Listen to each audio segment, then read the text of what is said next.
Hey, it's Chronologically Gaming, the only channel that's perpetually retro because we're playing every video game in order of release. What, do you expect someone else to play every video game? We last left off in 1981, playing the extremely rare Creative Vision, a couple amazing games, Planet Defender and Police Jump. And with that, let's press forward and see what our next game is. At some point in 1981, several arcade cabinets began appearing in Portland, Oregon, United States. These arcade cabinets were causing sensory deprivation and even seizures. The people that played the games said they'd get into a state where they could not continue to play or function. There even were some accounts of people dying from playing the arcade game. This arcade game is known as Polybius. It is one of the most rare arcade systems to be found in 1981.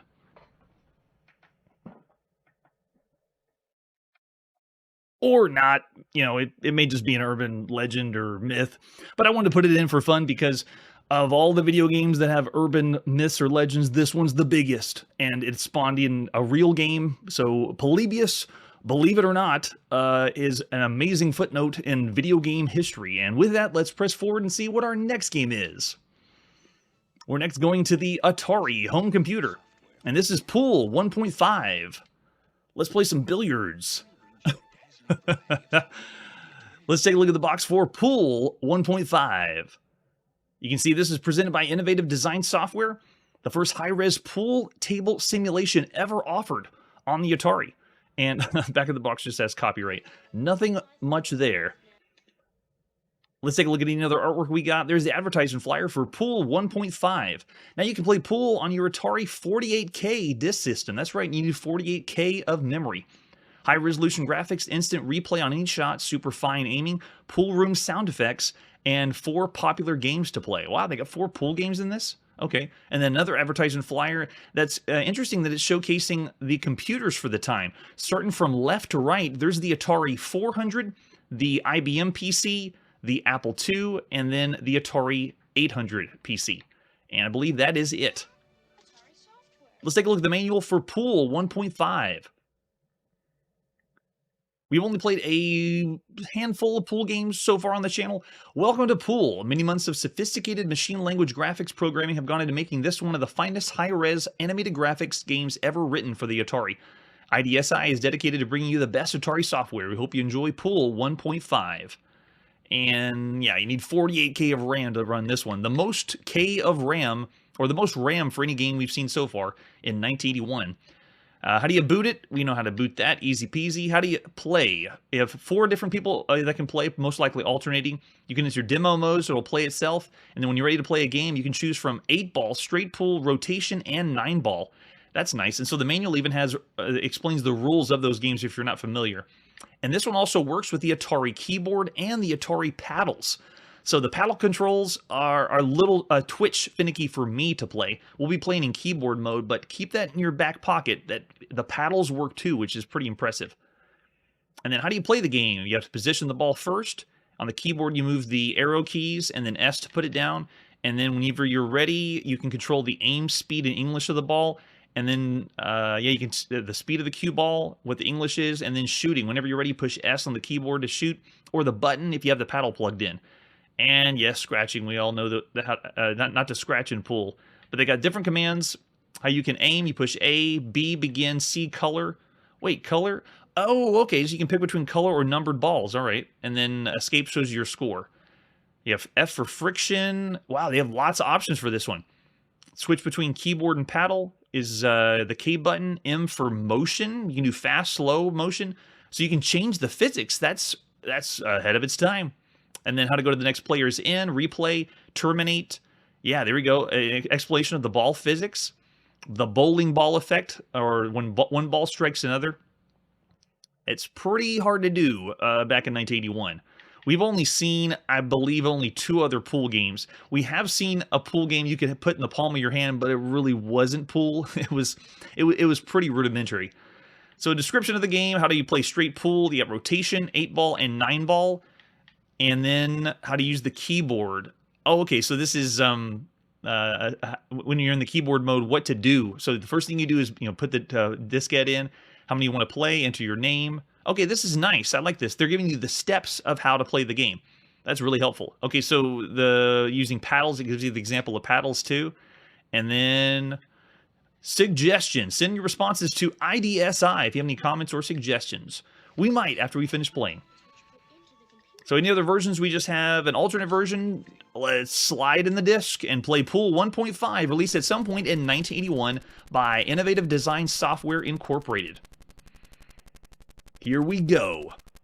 Playing some Pool. We haven't seen too many very good iterations, so my hopes are not super high for this. And this one we had to turn on artifacting, so the graphics are actually black and white.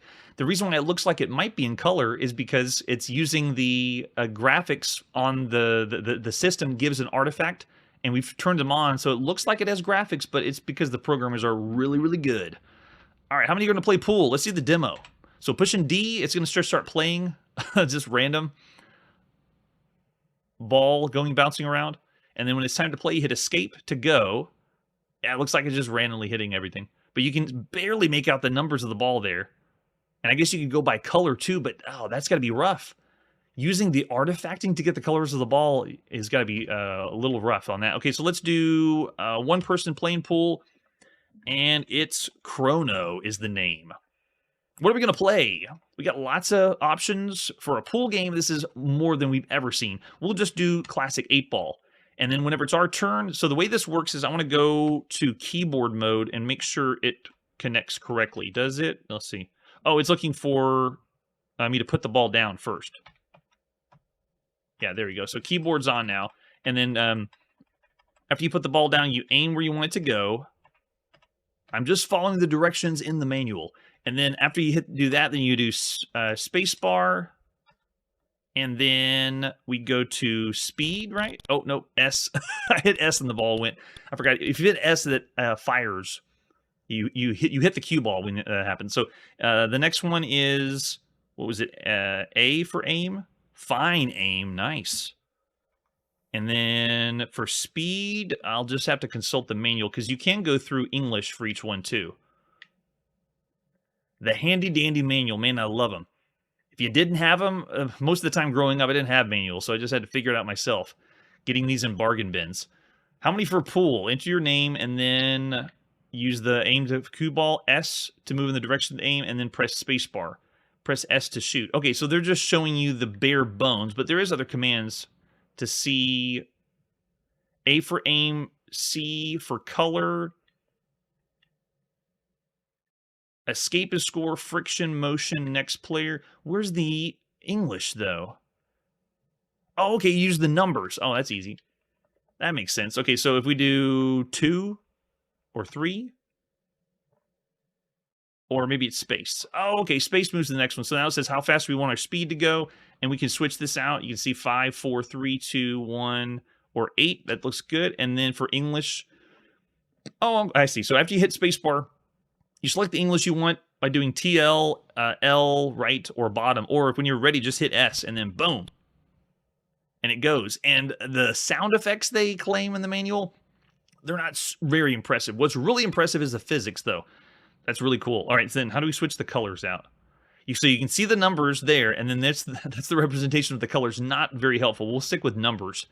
But even still, the graphics are really hard to make out for this game. All right, so let's go for another one. Aiming. Let's try this 9-ball in the side. And that looks good. Pop it. I could tell it was a little bit off. And they do have fine aiming you can do if you hit A. So let's try it again. Let's see if we can get this 9 to go where we want. There. And a little bit more. And try that. Go. Oh, it hit it twice. We barely made it to go to the other side, but it's almost in the side pocket. Let's see if we can pop it in this one. And go. Yeah, there we go. It has little bitty clicky clacks whenever you hit the ball. But this is really impressive for the physics. If we do M, let's see, enter motion. Let's make this go fast. So let's speed it up. And then we also have, was it T? No, not T. Let's see, what was the other one? Because motion was one of the options we had, but then we also had another one. Aim, color, score, friction. That's what it was. Okay, F for friction. What happens there? So you can change the friction 1 to 5. 5 is high friction, normal. You can change the way the ball responds. Okay, we'll just keep it at normal for now. Just because we're getting used to it. You have to learn the thing all over again if you change the friction up on it. All right, so let's move ourselves to the 7 here. And let me do fine aim. This one gives you just, I think it's pixel by pixel. Yeah, it is. So you can go really, really careful how you aim it. Look at that. Love it. All right, let's go. Hit it. Oh, but I sped it up, so that's why it's going so fast. So the balls are moving really, really quick now, and you can change the speed, the friction, so the physics can even change. Really impressive. The way that it plays, though, using paddles is better than the keyboard, slightly better, but it's still not as smooth as playing with a joystick. And playing with the keyboard is working, and it's enjoyable, especially for 1981. But it still doesn't have the tier of really enjoying pool on a computer yet. All right, so let's move this one around here. Go over to the 4. I don't even think that'll make it through. Go. It did. Yeah, so you can change that up. Let's change the motion to normal. Go there, and you can even slow the game down. So if you want to do a slow motion, you can. All right, let's do the 8. Right here. Go there. Nope, but see, you can change the friction. Or if you wanted to continue to slide or the ball has less gravity, then go for it. Too cool. So of all the games we played up to this point, this is one of the best pool games we've ever played. It has more options than we've ever seen. It has some of the best physics we've ever seen, and it does alternate play. You can even speed the game up to make the game go quick if you're playing with 4 people. It is alternating, though, so everyone has to crowd around one computer, but man, still really cool for the time. So for Pool 1.5, that's excellent. It's not one of the best games you could play, like bar none, because it still has the kind of clunkiness of playing with a keyboard and for the paddles. It would have been better because we've seen some games that are using like the Atari joystick. A digital joystick gives you a lot of freedom and a little bit easier to control. But I'll still say 4 stars. Excellent game for the time. Pool 1.5. And with that, let's see what our next game is. Yes, next game is we're going to the TRS-80 color computer. And this is Popcorn on the TRS-80 Coco. Let's take a look at the box for Popcorn. This looks like one of the launch title boxes, because the one we're playing is going to be the cartridge version of the game, not the disc or cassette. Yeah, you flip it over on the back, and it looks like a contract that you're signing. Thanks, TRS-80. As far as other images go, we have, I think it's just the cartridge. Yeah, just the cartridge itself, and that's it for Popcorn. What we do with the manual, though, let's check out the manual for Popcorn. What's Popcorn all about? This is by Datasoft. The original was Datasoft, and then the manual was made in '82. But 1981 was when you first were able to play Popcorn on the color computer. And they got the Popcorn mascot. I don't know what's going on there. He's got skates for some reason, too. Scary Popcorn. To enjoy the savory experience of Popcorn, you'll need the TRS-80 color computer and joysticks. Check. Loading instructions. We can skip all those because we have auto load whenever we play these. The popper screen will appear. Make sure the joystick is securely inserted in the right joystick connector on your color computer. The object of the game is use your paddles to catch as many of the falling popcorn kernels as possible before they hit the bottom of the popper. You're rewarded points for every kernel you catch. The more kernels you catch, the faster the remaining kernels will fall. Yes, it's radical popcorn time. Press any key or the game will start by itself in a few seconds. You can choose skill level, 1 to 9 different skill levels. But pretty much it's going to be how fast the popcorn falls, it looks like. So while it says 9, it's really not 9 game modes. To prevent the popcorn from falling, use the joystick to move the paddles back and forth. And then what's the score? How do we get the points? There's those points. If a kernel's caught, you earn 2,400 points if you catch every one of them. And the game has different sets, not levels, sets. After you play one set, then it repeats. It gets progressively harder and harder after that. And that's pretty much it for the manual of Popcorn. Thanks, manual. All right, let's slide a pop in the cartridge and play some Popcorn on the TRS-80 color computer. Yes. This is by Steve Bjork. Way to go, Steve. by Tandy. So to play, it said we could push the button or hit enter. Yeah, there we go. Oh, it begins like an arcade game with game over. Nice. And we're in. The TRS-80 color computer had analog controls, so this is so nice. It feels like you're playing with an Atari paddle control, but we're essentially playing Avalanche, which came out first in the arcades by Atari, and then, of course, more popular by Activision called Kaboom. We've already seen both of those, so this is the TRS-80 color computer version of it. But what came very first was Avalanche, so I would say this even looks a lot like Avalanche. But this is it. How do you play popcorn? You just collect all the pieces before they hit the bottom. Oh yeah, we're already getting faster.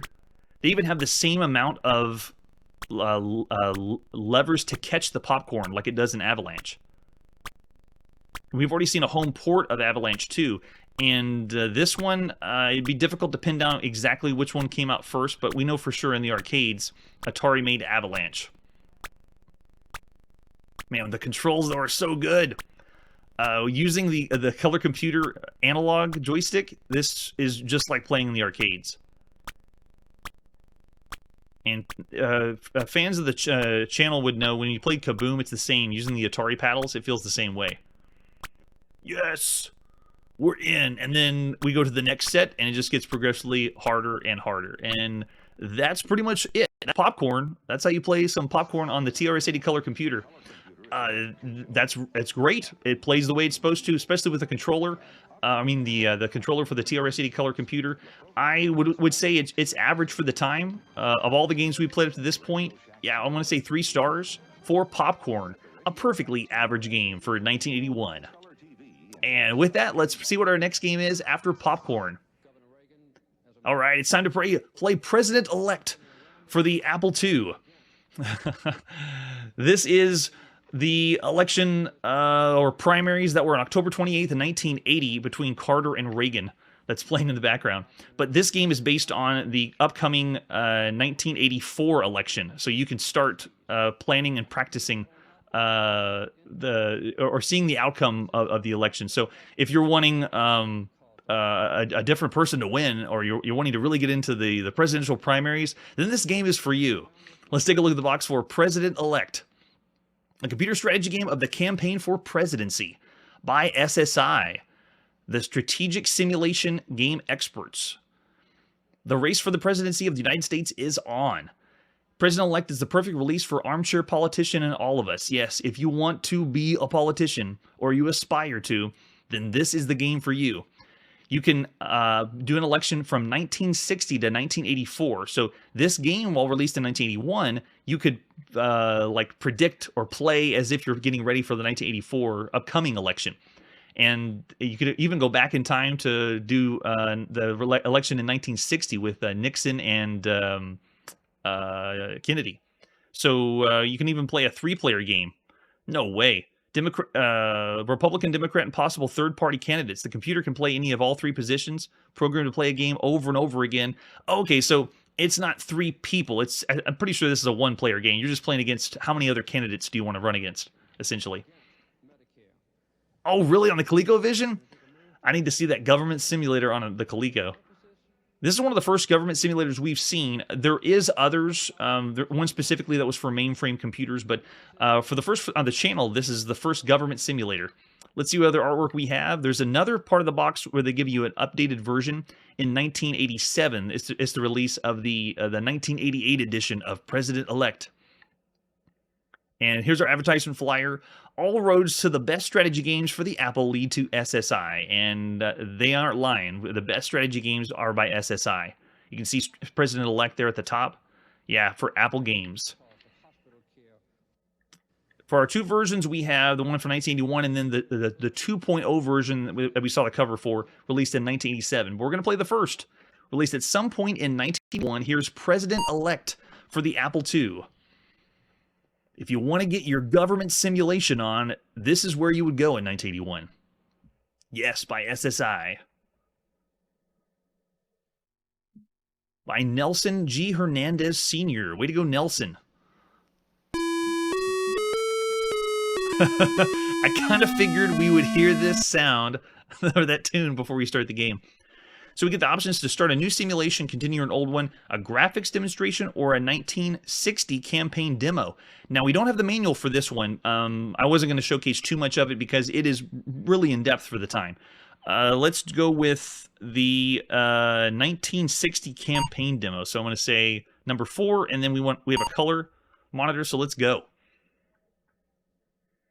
Can we play as Nixon? Or do we have to play as Kennedy? I don't know. I'm going to speed this sucker up so we don't have to wait too long. There we go. Enter any real number up to 1,000. Okay, we'll do 17. There it is, randomizing. Let's go. Entering state data. So a lot of computations working in the background for this one, like the other SSI games, calculating candidate strength in each state. Labor Day. Now starting the week of September 1st through 7th, 1960. And now you're going to be making decisions on what you do. So the last week average national poll gave the following percentages and projections for the candidates between Kennedy and Nixon. And then you can see what votes they got. And the demo that they're playing is just what it would be like in 1960. I don't think it's realistic. I think it's randomizing it. So every time that you play, it's a different experience. And here we go. Yep. It's giving you even the map. Wow, we have graphics. Now, I'm speeding this up. We're going 600% faster than the game would be playing. And you can see how long it's still taking to load and draw everything in. But you can tell between red and blue states. Yeah, so the campaign is going to begin in the next week. And so this is the way the demo plays, just showing you what happens during the campaign. Whenever you play the game yourself, you get to make the decisions as who you want to play as. So you should be able to play any time period between 1960 and 1984 presidential campaigns. And I'm speeding through this so you can see it's mostly a lot of text and stats. The computer's doing a lot of work in the background. But if you want to have fun trying things as a president to see if you can try to win, like the 1960 election, or play as the loser of a presidential primary and then beat them all, go for it. This is your game.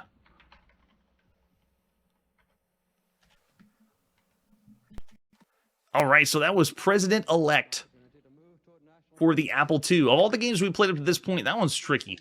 It's already a niche genre to say you want to play a simulation or a strategy game in 1981, but they just made a niche genre out of another niche genre. To play a simulation game that's based on government is even further from something that'd be enjoyable, or harder for someone to be enjoyed by. So to not be biased and say that it's just not going to be interesting, every game has its fans. So for President-Elect, we're going to go just slightly below average, considering every other game we played up to this point. It's still around the average range, but not particularly impressive compared to the other games we've seen so far. All right, so that was President-Elect. Let's see where we're going and what game is next. It's now time to go to the arcade and play Pro Golf. Let's take a look at the artwork for Pro Golf.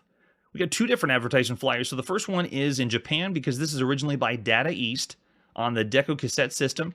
And then when it was released in North America, Hole in One. Can you show us how good a pro golfer you are?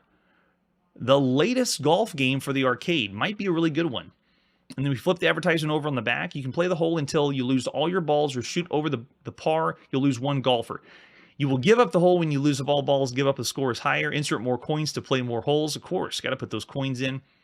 Basically, real golf rule is used in this game. Out of bounds and water hazard are 1 penalty and you lose a ball. And then they give you an example of the different holes. So it's 9 different holes. Very impressive for the time.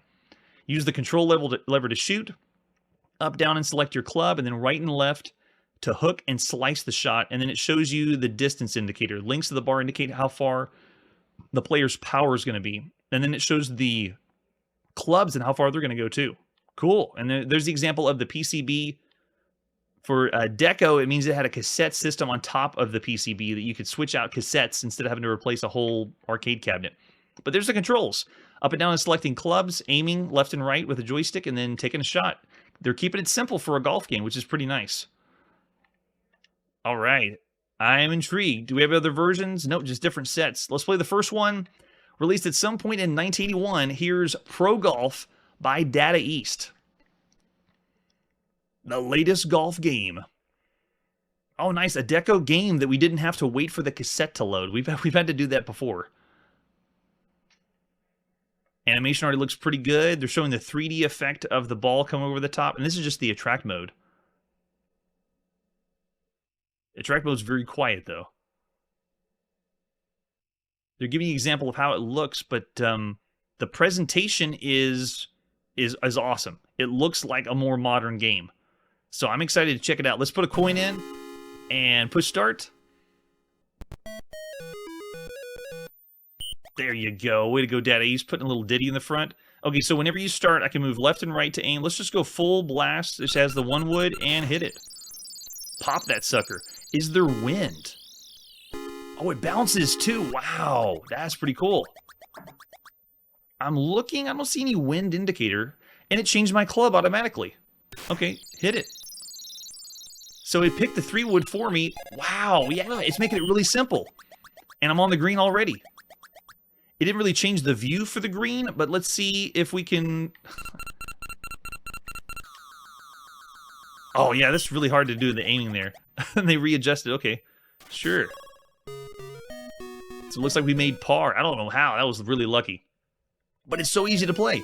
The controls are simple, and the presentation is great. And if you think of all the golf games we played, this is one of the best ones. All right, let's see where we are. Let's go just a little bit to the left. Oh, they time it. I see. So they make sure you hit it, and if you take too long, then you lost your chance. All right, looking pretty good. As we make our way down to the end, and it's changing my club for me. It's automatically picking the club. It's awesome. All right, let's go full on. Hit it. Go, go, go. So 3-iron comes up. This one, 2 hits. We're looking really good. And then now we get a sand wedge. Let's do a little chip in like that. Oh, no. More? Okay. Yeah, and they have the 3D effect, the ball arcing, and then the bounce. First time we've seen that. Well, we've seen the ball go up in games, but not this way. Oh, I mishit it. There you go. Double bogey, yikes. But still really easy to play. All I'm doing is one button. So right now it has me on 5-iron. It looks like we're closer. So go for it. Full on. Oh, yeah. Nice on the green. And it automatically gets you ready for the shot. So all you got to do... Yeah. Nice. Got a birdie. Cool. We're pro golf. All right, let's do a little aim to the right and go. So I have never played this golf game in the arcades. Uh-oh. Oh, we bounced over the lake. Awesome. And for someone that's never even played the arcade game, this is how you do a golf arcade game. And it even has a little area on the right side to show you what's coming up ahead. All right, what do we got? Sand wedge. Okay, so let's go there. Oh, it went so too high. Yeah, it didn't make it. I gotta hit it even harder. Okay, so let's go right there. Go! Oh my gosh, so close, I can't believe it. And you got a par on that one. So you can see the total score in the top right, and it's even giving you a score, like a point score, as an arcade game. All right, this one, let's go just slightly to the left, and full one, oh, almost full. Is that out of bounds? Yep. Darn. Yep, got the penalty for it. Let's go to the right now. See if we can go all the way over the top. Hit it. And you can see how the... Oh, I got to hit the tree that time. The ball gives you this slight 3D effect of how it goes to the top, which is pretty nice. And they're automatically picking the club for you. So basically, every time you get a club picked, just try to max out that... just time the meter at the top. And then once you get to the top, that's probably the best one. Oh, we already had game over. So can we keep going playing all courses after that? Let's put another coin in. And push start. Did it take over where we left off? It did not. So if you want to see all 9 courses, you have to play that good of golf. And it's the same trope we've seen with arcade games where it doesn't matter how much money you have, it's how good you play. Which is just a weird concept to me, but that's how it was in 1981. All right, let's go full power. Over the tree, nice. If I give it a little bit more, I might have made it on the green, but not this time. So we go a little bit to the left and pop that. Oh, way too much. Uh-oh, it bounced over. I made it on the green. Am I putting? I am putting. Okay, so let's do a little to the left and go. Not enough. It has no elevation, too, so I can't tell if the green looks totally flat to me. So I made a bogey on that one, but for golf games, this is one of the best golf games we've ever played. Let's go all the way up. We played golf games for the Atari VCS, the Atari home computer. We played it for the VC4000, had a really interesting viewpoint. It was ahead of its time for that. But as far as playability, this is one of the most playable ones. Oh man, we're in the rough, that's not good. And made it in the bunker. Must be something with the emulation, how the colors are off, because I'm pretty sure they didn't want to design the bunker as gray. Yep, going in the rough. So not doing so good this time.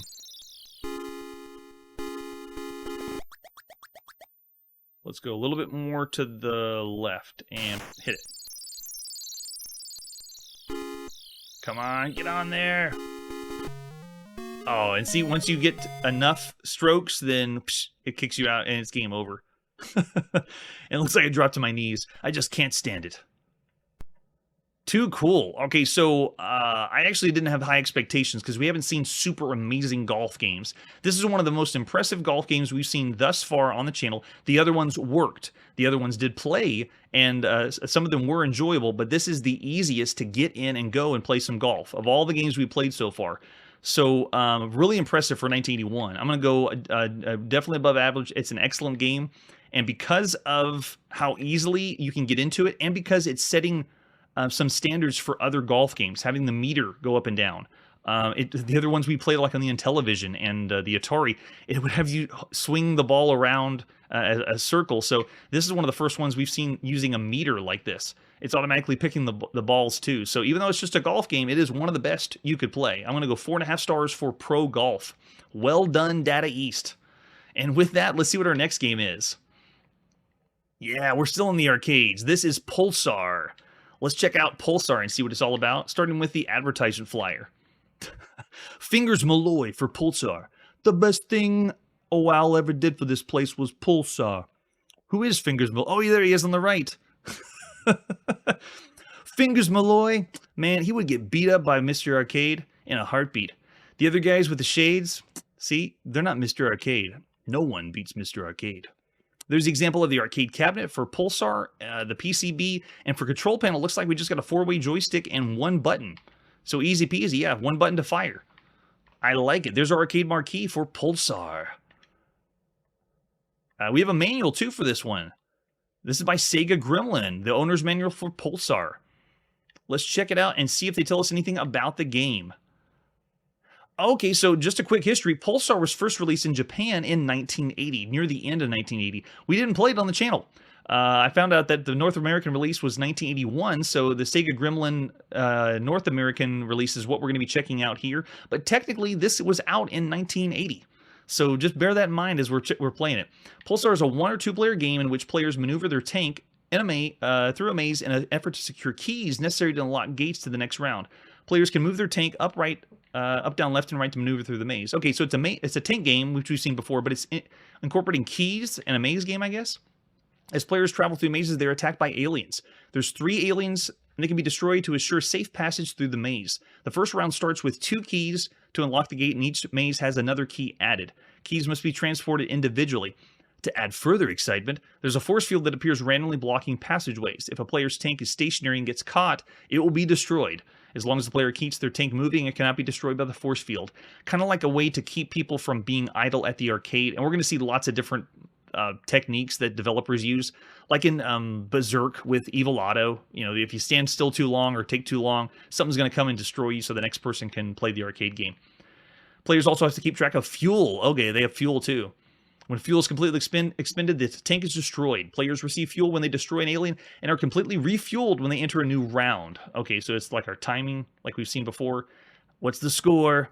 Every alien ship's 100 points. Every key is 50 points. Yes, rack up that score. Thanks, manual. They actually give us information on Pulsar, but the rest is technical. So we'll skip all that. We got the idea. All right, let's go to the arcades and play some Pulsar. Released by Sega Gremlin at some point in 1980, and then this is the North American release in 1981. So for the attract mode, yeah, it's a top-down maze game. Graphics really aren't super impressive. It actually reminds me of a game we played in the 70s. That was a top-down tank game. Tiny sprites. And you can see the fuel meter at the top. But it's by Sega. Sega, I just have a soft spot for Sega. We have so many companies that keep coming up that I'm familiar with later. And when I see them for the very first time, I get amazed. And I'm excited because I know what's going to be coming later. So for Sega Gremlin's Pulsar, let's put a coin in. Bump at each key. With a player tank and transport the matching colored lock. Tank color changes to match the key and transport. Advance to the next round. Unlock doors in numerical order. Oh, you get a double bonus. And shoot defenders to obtain more fuel. If defenders of the same color are shot, their point value doubles. Cool. All right, let's push start. Let's go. We're in. Oh, nice ambient music in the background. What in the world? Okay, so it started us off with, I see the two keys over there. We got red and yellow keys. And I've already died. I got shot by one of the tanks. And you can see our lives down the bottom. 2 lives left now. And it is randomly making the walls appear and disappear. And it switched up the keys, too. Oh, and it's switching the walls up. So it's randomizing how the walls play. I just got the red key. Gonna move my way down to the red door.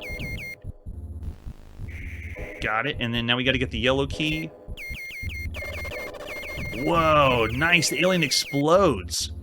I'm not sure why, but I'm getting Alien Syndrome vibes from this game. Maybe because of the way the alien blob was moving around, but I gotta work fast. I don't have much time.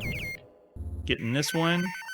Double fuel bonus, and that's it, right? Yeah, after we do the 2 keys, we got it. Move on to the next one. Oh, and it scrolls over. Cool. Yeah. Excellent. Love Sega.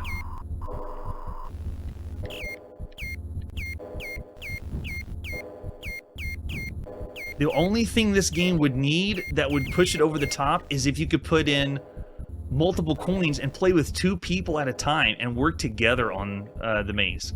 This is a single-player experience only, sadly. But it's a top-down maze game with keys that you're unlocking doors. I believe this is the first game on the channel we've ever seen this mechanic, where you go find a key, go back, and use the key. Ever. The only other time we can think about it is role-playing games. Oh, nope. Not gonna happen. Is that it? Yeah, got it. Role-playing games had some areas you had to get through with a key, but for any games that are action like this, the only other one that comes to mind is probably Alibaba and the 40 Thieves. It has this idea. Ooh, wow. But playing it as an arcade game is awesome. Looks like we're on our last life. 4 keys got to be found in this one. So going for red now. And I believe this game is randomizing every time we play. So every maze you go to, it's not the same. It's a different one every single time. Nice touch. Okay, going for the green key now. Making our way to the green door. Oh, he got me. Is that it? Yep, that is game over. Oh, that's fun. So Pulsar, easy idea. Let's take a tank game and let's add a mechanic to it. And I love seeing this slow evolution of how the game's changed. So let's go again. Put another coin in and push and start. Gives us instructions. Maybe a little too much instruction how to play. I think people could figure it out first time. All right, so we're at the beginning again. Let's see if we can't get shot. There we go. I don't want to get too close. These guys shoot fast. There we go. Got the yellow key and making my way to the yellow door now. And the game I just started is different. This looks different than the last one I played on. So because of that, this is so good. Oh man, see, I got too close to him. He shot me. Do we still have? We don't have the key, so we gotta go get it back again. Now, if we had played this in 1980, when it was first released in Japan, it would have been even more impressive. And so I'm going to consider that while we compare it to the other games. The graphics really aren't doing anything special, but the gameplay is really fun. Top-down tank maze game isn't unusual, but moving around and shooting like this with having to collect the keys and move back and open the doors is awesome. Okay, let's go. Blue key, making our way over on the side. Oh, I need a door to open. There we go, thank you. And it moves pretty quick, too. Let's see. Yeah, oh man, so dangerous to do that. So the big one, when you blow it up, it turns into a bunch of little ones that can shoot you back.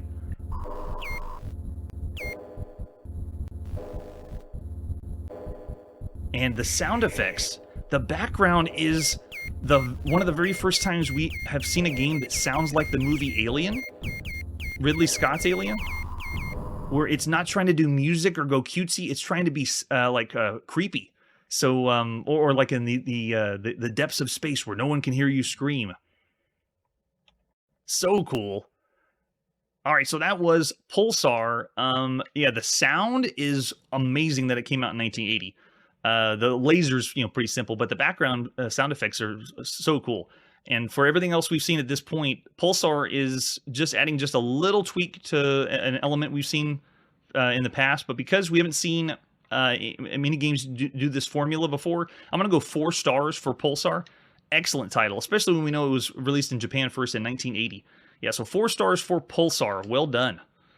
And with that, let's see what's next. What game are we playing now? All right, so we're going back to the TRS-80 color computer, and this is Pyramid. Let's take a look at the box for Pyramid. This is by Aardvark Action Software. Hours of fun and enjoyment from the adventure place. That probably means we're doing text adventure, right? Any other artwork? We have the advertisement flyer. Right there in the center is Pyramid for the TRS-80 color computer. That's an Aardvark advertisement flyer. And we're sliding in the disc. Or I think it's cassette, actually. To play some Pyramid on the Coco. Okay, it's using basic. Nice.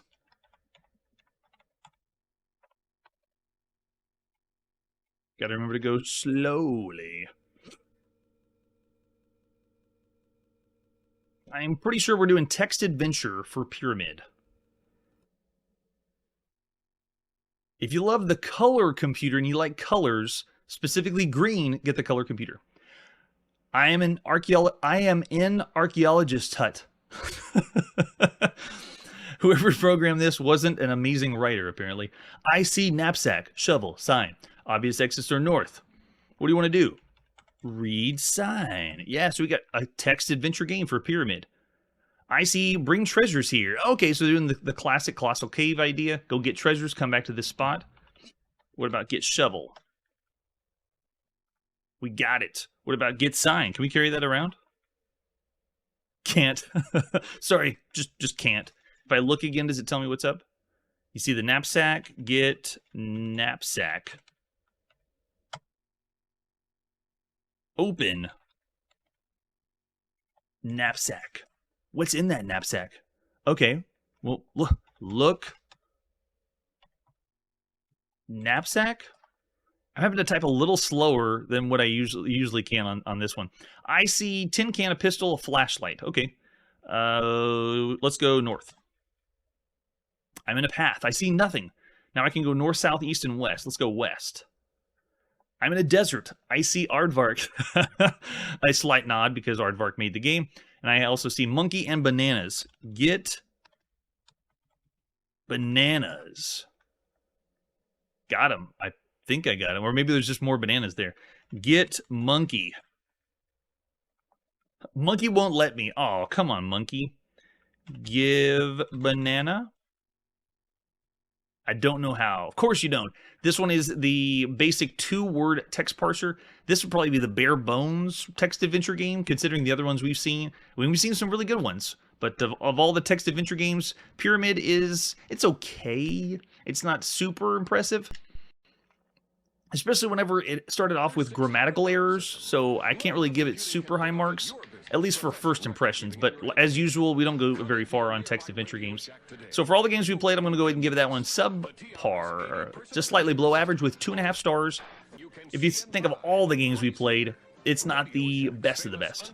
All right, let's move forward and see what our next game is. It's Pyramid, another one for the ZX81 in England. This is part of a compilation called Games Tape 2. And if we take a look at the front of the box, you can see it has Starfighter, Pyramid, and Artist. And for most of the games that were released in Europe by cassette, when you fold out the whole sleeve, over here on the far left side, you can see loading instructions, how to load your ZX81. And we also have Starfighter, and then what Pyramid is. The Pharaoh wants you to move the pyramid to another location. The problem is you can only move one layer at a time to one of 3 bases, and there are 9 layers. Try it and see how few moves you can do it in. It can be done in 511 moves. What? Oh my gosh. Okay. So it looks like it's just a rudimentary puzzle game for the time. All right, let's pop in our cassette tape and play Pyramid for the ZX81, released at some point in 1981. Then we run and go. We're in. Which base, B or C? Let's go B. Oh, I see. And then you want to move to A, B, C. Move it to C. Move base C. Oh, okay, it won't work to A. And then nothing should happen, right? Yeah, nothing to move. So you're supposed to be moving the pyramid from one place from start to finish. All right, so try move A to B. Oh, I see. And whenever you crush the other one, then you mess it up. Okay, so it is it's a puzzle game. From 1981, it is the first time we've seen a puzzle game like this. Do you want to try again? Yes. But it's a logic puzzle game. You have to get the pieces in different places. Okay, so let's go move it to C. And then go A to B. And it should move 2 to B, so we're still in there. And then now move C to B. And then you'll stack the 1 on top of the 2, so we're still good. And then now we move A to C. And so it moves the larger piece. So if you see how it works, now we should be able to move B to C, and it's going to stack that one on top of that one, right? Oh, wait, no. Oh, it has the one on top. Oh, I see. So the puzzle continues. But that's the idea of Pyramid. Very simple game to play for the time. Of all the games we played, though, I would say it's bad. It's really not do anything super impressive. It's a puzzle game that you wouldn't really need a computer to do. But so I'll say 2 stars. It's the best of the bad. It's also part of a compilation too, so we're splitting it apart, to its credit. But still 2 stars for Pyramid on the ZX81. All right, let's move forward and see what our next game is. It is the next, released by Scott Adams. Adventure number 8, Pyramid of Doom for the Atari home computer. Let's check it out, starting with the box. Adventure number 8 by Scott Adams. This is the cassette tape box. If we flip it over in the back, as usual, Adventure International has lots of information. Pyramid of Doom, an Egyptian treasure hunt leads you into the dark recesses of a recently undiscovered pyramid. Will you recover all the treasures, or more likely, will you join its denizens for that long eternal sleep? It says it's a compu novel, and it's going to take us 1 month. We'll just get a quick taste of what it's like, but we're not going to be playing this to the end for 1 month. It has a nice overview over on the right side of the entire game and the story. So lots of lore if you want to get dive into an amazing adventure game. Any other artwork we have for...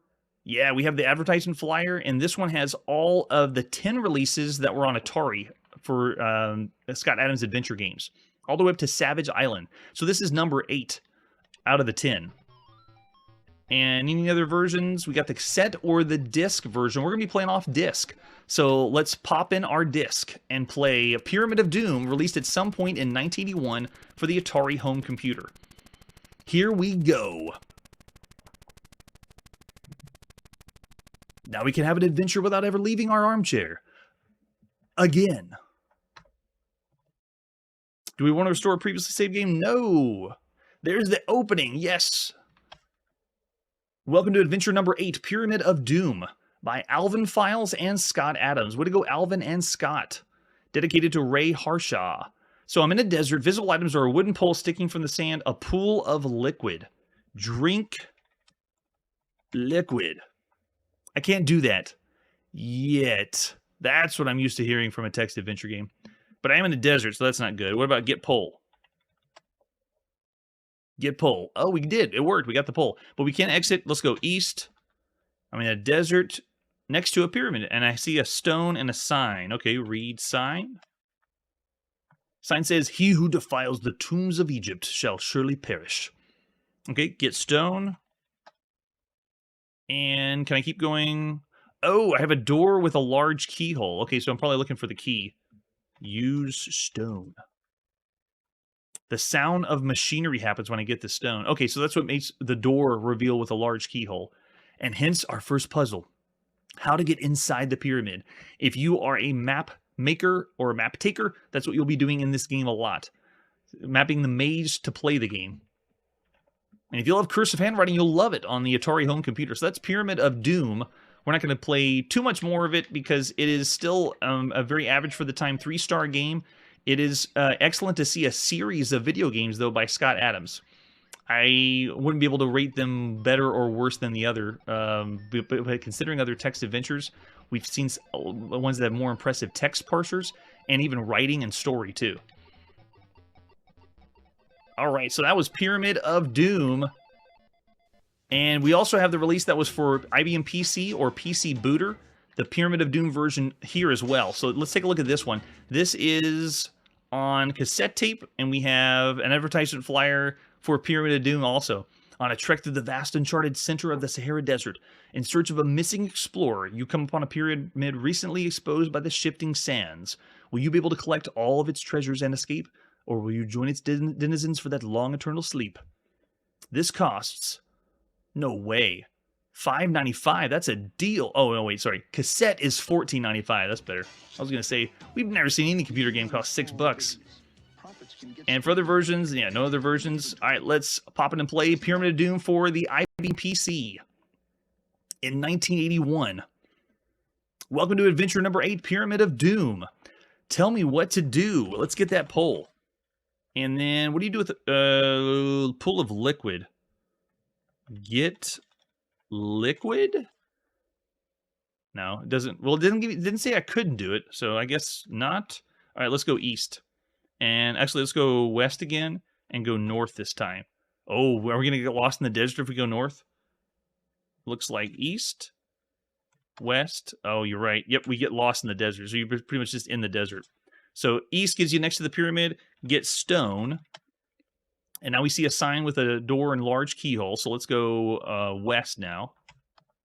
And then east. Wait, what? So we only have a few ways we can go? That's ridiculous. East. Yeah, so the desert itself is really not much of a maze. It's kind of small, but you have to get to the front of the pyramid. So if we read the sign, and then if we read the sign, it says... you're pretty much using, you have to figure out the puzzle to get the door with a keyhole. So let's go back west with a pool of liquid, drop stone. Okay, a small desert nomad appears. Nice, okay. Talk. Nomad? The nomad stuck out his tongue at me. Well, same to you, bub. All right, let's try knock door. Let's do that. Let's go back. Knock door. Knock is a word I don't know. Sorry. We're used to that from text adventure games, that's for sure. So we have the small nomad, large keyhole, kill nomad. Barehanded? Yes. Sorry, it won't work. Inventory. What do I got? INV. I'm carrying a canteen, unlit flashlight, and shovel. Okay, dig. Can I dig? Oh, it didn't say I couldn't do it, but it didn't give me any other indication. Drink. I don't understand. Drink water. Thanks. So we got to get through that door if we go back west. The nomad's following us around. Here, let's go north. If he follows us to the north, yeah, the nomad's with us now. What about east? No? And he's still just sticking his tongue out at me. Let's go south now. We have a hole now. So there's a hole. Go hole. Go hole. I'm in a hole. Obvious exits are up. I have a tiny locked door. Open door. The right key could help, maybe. And the nomad's still with me. Maybe he just follows me around all the time, so I can always see a nomad. Use nomad. You don't know use? Oh my goodness. The 2-word text parser is my enemy in 1981. Obvious exits are up. I'm in a desert next to the pyramid now, and we already read the sign. Is it the same sign? Yep. Defiles the pyramid will surely perish. Most likely we will perish. Now, these text adventure games, if you're in 1981, you just have to figure this out yourself. I do know that there are sometimes you could say help.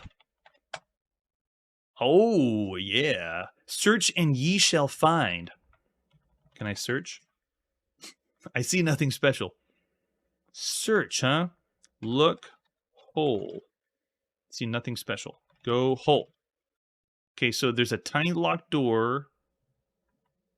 Knock. Door. Oh, yeah, that's right. It doesn't understand knock. Darn. So you can't knock on the tiny locked door, and the nomad's no help. Punch nomad. Won't let me. Rats. The nomad stuck out his tongue at me. Man, if only I could kill that nomad. So far on the channel, we've played text adventure games where we've killed somebody, we've drank alcohol, and I think I'd like to kill that nomad. How do we do it, though? So I can just go back up, right? And if I do help, it's going to do the same thing. Oh, here we go. What? The nomad jumped at me while my back was turned. I am dead. No way! The nomad did kill me. Well, I wanted to kill him first. The game wouldn't let me. I don't believe that. Well, there you have it. That's a small taste of Pyramid of Doom. If you enjoy text adventure games, this was right up your alley for 1981. As always, we're going to do this one a 3-star rating. It's just perfectly average for all the other games we played. We've seen better text adventure games. We've even seen graphic adventure games. We've even seen one graphic adventure game that had animation. Blew me away. So for all the games, though, we've seen up to this point, we're going to put our game playing on pause this evening and continue playing all the games that were released at some point in 1981 in alphabetical order, closing out 1981 at some point, I hope. And like I always say, don't let a nomad sneak up on you. Hey everybody, thanks for checking out the channel and joining me on my quest to play every single video game in order of release. We'll be streaming live every weekday at 9 p.m. Central, so join us and let us know if we miss any games along the way. This video would not be possible without RetroArch and Launchbox. Please tell your friends there's some crazy guy out there trying to play every single video game. You can always check out Chronologically Gaming on YouTube, Twitter, Instagram. Chronologically Gaming is the name to look for. We will catch you next time.